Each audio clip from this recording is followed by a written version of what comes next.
저희가 계속 사무엘의 말씀을 읽고 있습니다. 오늘 말씀 그리고 오늘 말씀 이전의 내용은 우리가 너무나 잘 아는 말씀이죠.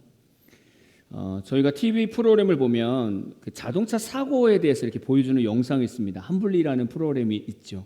그 프로그램을 보면 다양한 어떤 사고 상황들을 볼 수 있습니다. 뭐 눈길에 미끄러지는 영상도 볼 수 있고요. 또 급발진으로 사고 나는 영상도 볼 수 있습니다.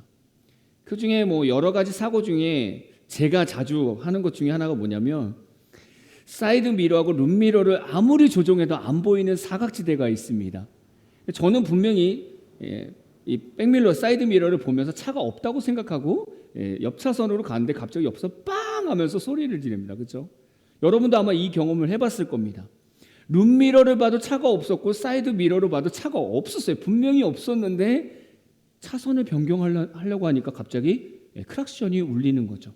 이게 사각지대입니다. 사각지대. 그리고 이것을 맹점이라고 얘기합니다. 맹점. 사이드 미러와 룸미러를 맞춰도 볼 수 없는 구간을 맹점이라고 얘기합니다. 이거 우리 실생활에서 설명한다면 이렇습니다. 내 스스로 발견할 수 없는, 그러나 남들이 나를 볼 때 발견할 수 있는 나의 잘못과 나의 문제를 맹점이라고 말합니다.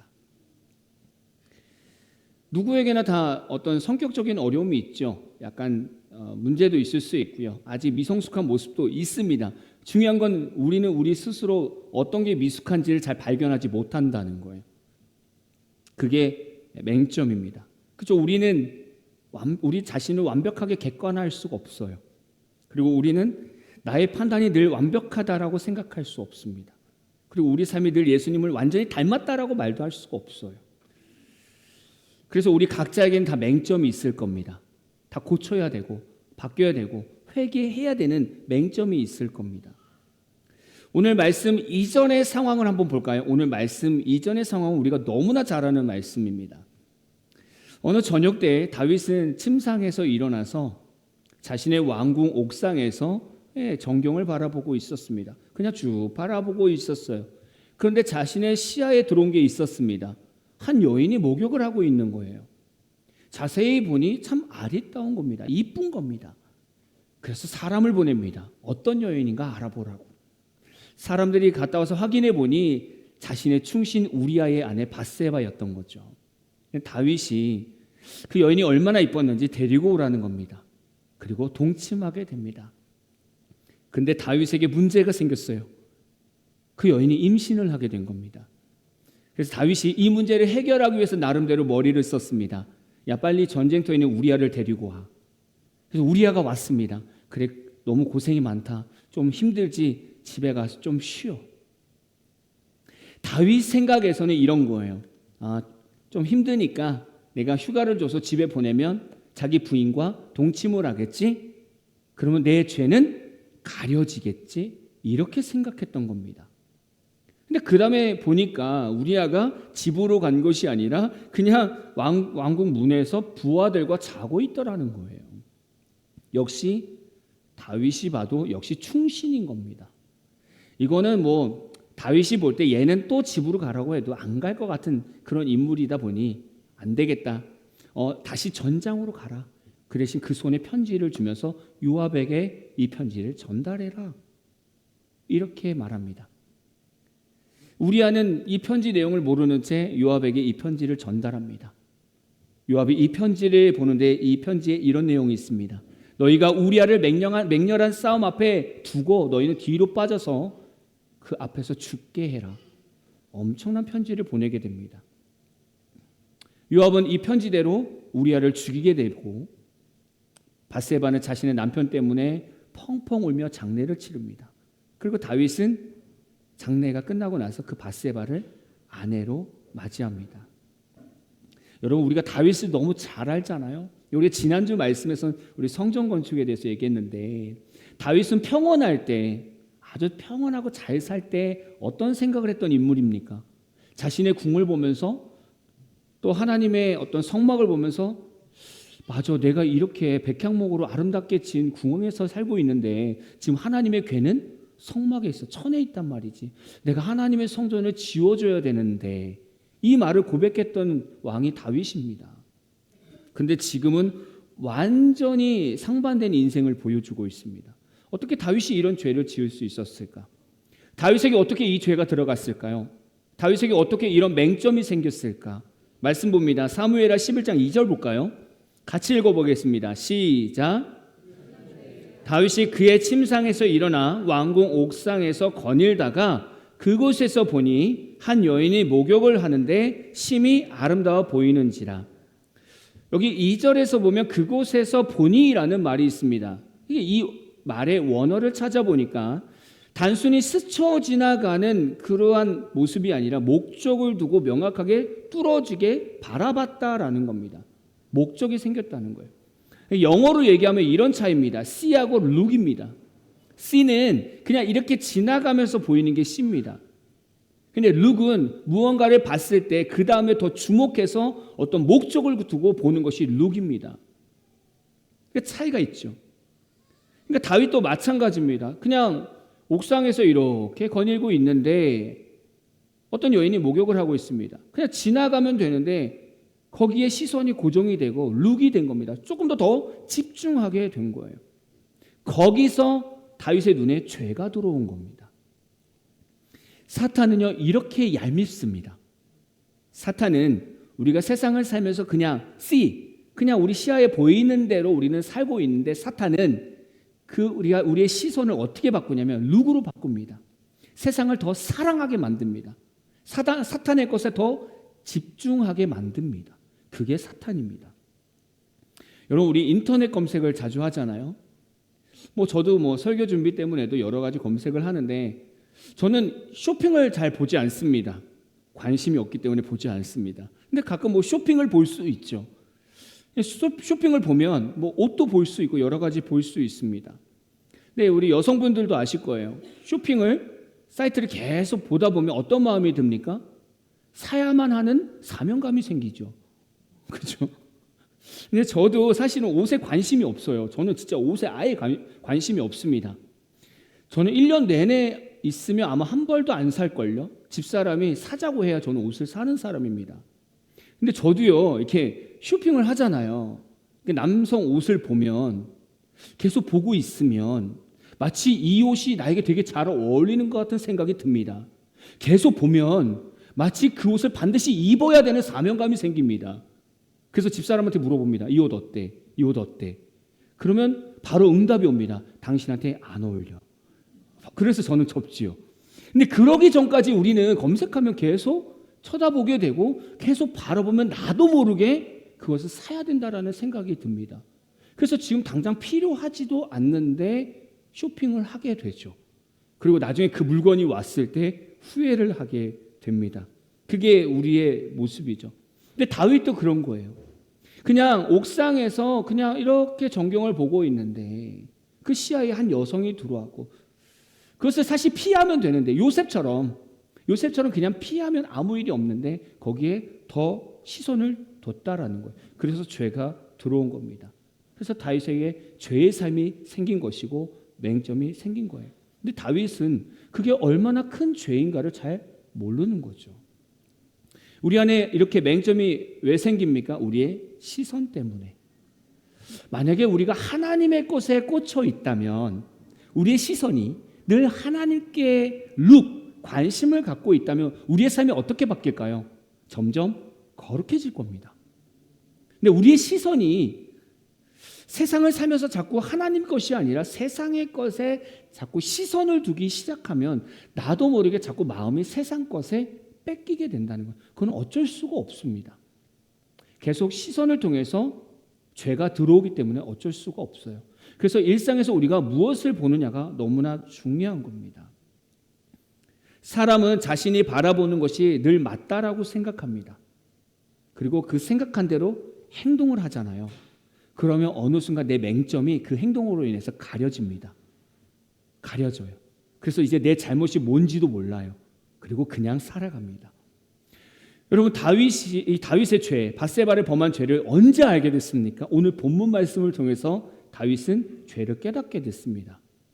하나님은 나단을 통해서 비유의 말씀으로 다윗을 깨트리잖아요. 비유의 내용이 어떻습니까? 이런 거예요.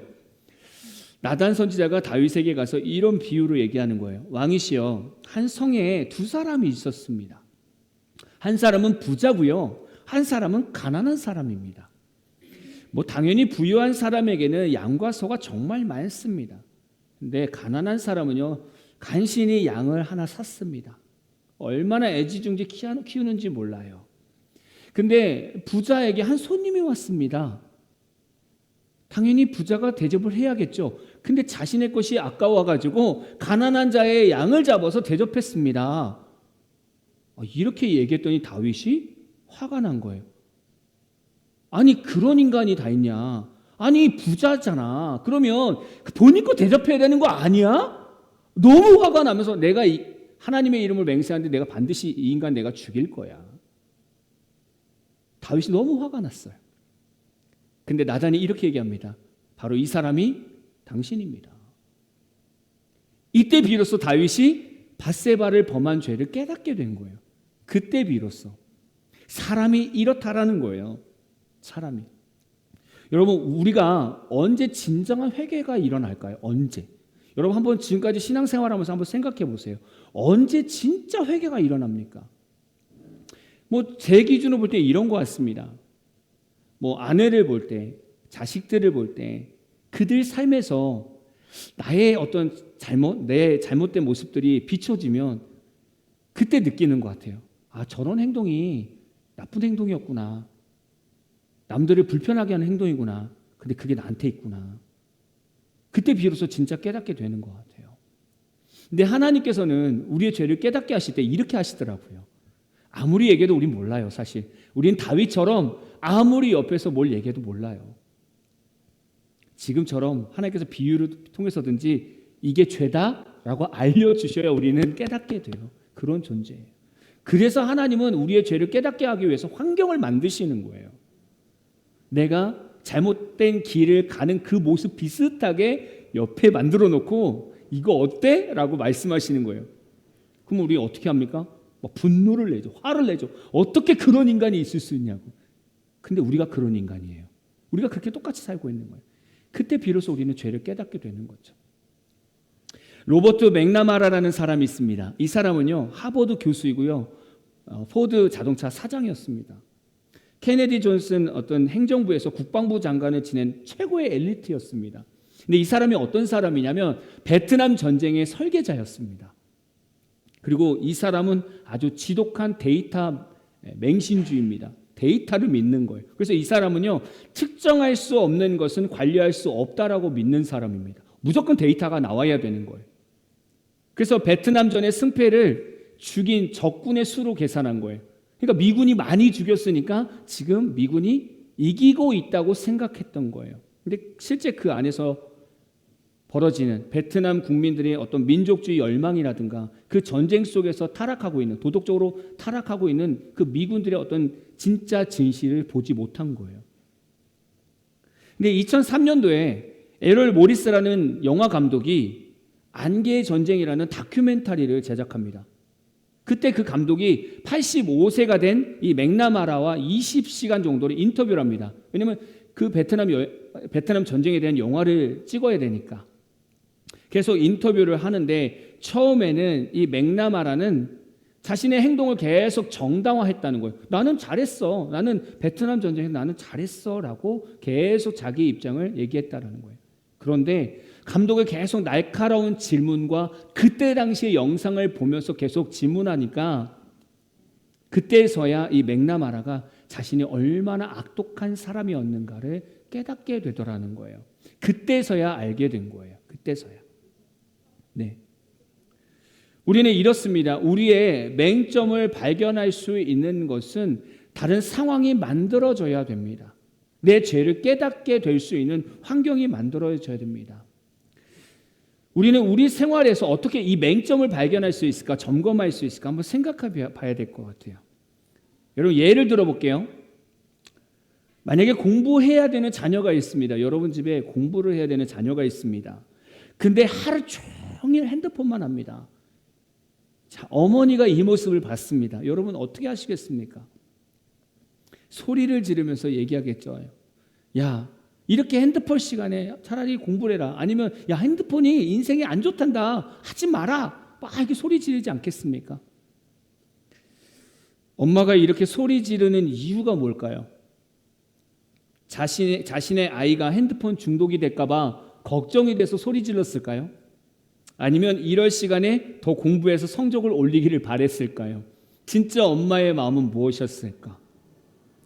만약에 아이가 핸드폰 중독이 되지 않기를 원했다면 엄마가 먼저 핸드폰을 줄여야 됩니다. 사실 젊은 엄마들이 교육하면서 잘못하는 부분이 이런 부분들이에요. 자기가 핸드폰을 하고 있는데 핸드폰 하는 아이한테 야 핸드폰 그만해. 그리고 나서 자신이 하고 있어요. 이러면 교육의 효과가 하나도 없습니다. 정말 엄마가 내 자녀가 핸드폰 중독자가 되지 않기를 원한다면 내가 먼저 삶에 보여줘야 된다는 거예요. 근데 그게 보여지지 않는 상태에서 아이한테 핸드폰을 그만하라고 한다면 어쩌면 엄마의 학업 욕심을 더 보여줄 수 있다는 겁니다. 또 부부를 한번 생각해 볼까요? 남녀가 서로 결혼하면 자신의 맹점을 가지고 결혼합니다. 바뀌지 않은 맹점을 가지고 결혼합니다. 여러분 결혼해 보신 분들은 알겠지만 결혼하면 싸웁니까? 안 싸웁니까? 안 싸우면 정말 두 분이 천사와 같은 분이에요. 네. 아니면 아직까지 상대방의 맹점을 못 봤다든지 아니면 정말 사랑의 콩깍지가 아직도 안 벗겨져서 네. 환상 가운데 살아가는 분일 수 있지만 결혼하면 싸울 수 있잖아요. 왜 싸웁니까? 부부싸움을 왜 할까요? 부부싸움이라는 것은 상대방의 맹점이 보이는 거예요. 상대방의 잘못된 부분이 보이는 거예요. 그래서 서로 얘기하는 거예요. 여보 원래 당신 그런 사람이었어? 그걸 좀 고쳐줬으면 좋겠어. 얘기하는 거죠. 근데 그 얘기를 듣는 우리가 기분 좋습니까? 안 좋습니까? 네, 다 얼굴 표정에서 다 드러납니다. 다 싫어하시죠. 그러니까 어떻게 합니까? 여기서도 다시 장착을 합니다. 상대방의 맹점을 찾아서 야 너도 그렇잖아 그러면서 쏩니다. 그래서 계속 이렇게 싸우게 되죠. 근데 우리가 부부싸움이 잘 되면 좋은 부부로 나아갈 수 있는 방향이 주어집니다. 왜냐하면 결국 부부싸움 한다는 건 상대방의 자꾸 부족한 부분이 보여서 얘기하는 거거든요. 요청을 하는 겁니다. 그 모습이 바뀌었으면 좋겠다라고 요청하는 거예요. 그럼 바뀌면 정말 아름다운 부부로 바뀔 수 있습니다. 근데 안 바뀌면 어떻게 됩니까? 안 바뀌면 TV 프로그램 이혼 숙녀에서 나오는 부부들처럼 그런 부부가 되는 거예요. 자신의 맹점을 추구도 안 바뀌고 싶다는 거예요. 너만 바뀌라는 거예요. 그래서 부부가 계속 싸우는 겁니다. 이렇게 우리 삶의 맹점을 볼 수 있어요. 여러분 지금까지 살아오면서 어떻습니까? 항상 정의롭고 바르고 한결같다고 생각하십니까? 여러분의 언행이 항상 일치가 된다고 생각하십니까? 여러분 안에는 단점이 없다라고 생각하십니까? 여러분 안에는 죄성이 없다라고 생각하십니까? 우리는 우리 귀에 들리는 말씀에 집중해야 돼요. 왜냐하면 그 말씀을 통해서 하나님은 나를 비춰주시거든요. 오늘 다윗처럼 모든 말씀을 골고루 들으실 수 있어야 돼요. 왜냐하면 그 말씀 속에서 나의 죄성, 나의 맹점을 발견시켜 주거든요. 때로는 주변에 있는 사람의 조언을 들을 수 있어야 됩니다. 너 좀 너무 성격이 급한 것 같아 라고 얘기했을 때 야 네가 날 뭘 알아 라고 얘기하는 것이 아니라 그 얘기를 듣고 집에 와서 곰곰이 생각해 봐야 돼요. 나는 몰랐는데 다른 사람이 볼 때 내가 좀 성격이 급한가 보다. 이렇게 돌아봐야 자신의 맹점을 볼 수 있고 자신의 잘못된 모습을 볼 수 있고 자신의 죄를 발견할 수 있다는 겁니다. 저는 오늘 이 말씀을 보면서 우리가 2025년도를 점검했으면 좋겠습니다. 어쩌면 우리는 2025년도를 살아오면서 나도 모르게 다윗처럼 죄를 범하고 또 내 잘못된 모습이 있는데 그것을 덮어놓고 그냥 지나왔을 수도 있어요. 때로는 우리가 하나님 앞에서 시간을 내 것처럼 여기고 내 마음대로 시간을 썼을 수도 있어요. 때로는 우리가 하나님 앞에서 물질을 내 것이라고 생각하고 내 마음대로 썼을 수도 있어요. 때로는 우리가 주일 예배를 형식적으로 드렸을 수도 있고요. 때로는 우리가 하나님 앞에서 교만하고 욕심을 가지고 그렇게 하나님 앞에 섰을 수도 있어요. 저는 오늘 말씀을 통해서 우리가 다윗의 입장을 좀 됐으면 좋겠습니다. 그리고 하나님께서 지금 우리에게 어떠한 말씀을 하고 계신가? 어떤 비유의 말씀을 통해서 지금 우리의 죄를 깨닫게 하시는가? 다시금 우리의 삶을 돌아봤으면 좋겠습니다. 평상시에 이 말씀을 가지고 우리를 점검했으면 좋겠어요. 누가복음 6장 42절입니다. 이 말씀으로 말씀을 마무리합니다. 같이 읽어볼까요? 시작. 너는 내 눈 속에 있는 들보를 보지 못하면서 어찌하여 형제에게 말하기를 형제여 나로 내 눈 속에 있는 티를 빼게 하라 할 수 있느냐? 외식하는 저여 먼저 내 눈 속에서 들보를 빼라. 그 후에야 네가 밝히 보고 형제의 눈 속에 있는 티를 빼리라. 아멘. 우리가 예수 믿으면서 변하는 이유 중에 하나가 이 말씀이잖아요, 사실. 그렇죠? 이 말씀이 있었다면 우리는 우리 환경 가운데 일어나는 어떤 사람과의 부딪힘, 가족 안에서의 부딪힘, 교회 안에서의 다툼, 그 안에서 모두가 이 말씀을 같이 생각한다면 우리는 싸울 일이 없을 거예요. 그리고 오히려 하나님 앞에 회개할 일들이 먼저 생각날 겁니다. 우리가 이 말씀을 알면서도 적용하지 못하기 때문에 다윗처럼 그냥 그대로 있는 거예요. 분명히 엄청난 죄를 지었음에도 불구하고 하나님이 나단을 통해서 비유로 말씀하기 전까지 우리는 절대 깨닫지 않은 거죠. 그 비유의 말씀을 통해서 다윗이 본 거예요. 내가 그 부유한 사람을 막 욕했는데 결국에 그 모습이 나에게 있었구나. 그때서야 자기 삶의 들보를 보게 된 거예요. 여러분, 우리 한 해를 돌아보면서 혹시 내가 하나님 앞에 회개하지 못한 우리의 연약함이 있습니까? 아니면 혹시 다른 사람을 쉽게 정죄하고 판단했던 우리의 언행이 있습니까? 그러면 오늘 이 시간에 우리가 회개하면서 다시금 하나님 앞에 세워지고 다시금 결단하는 저와 여러분 되기를 진심으로 축복합니다.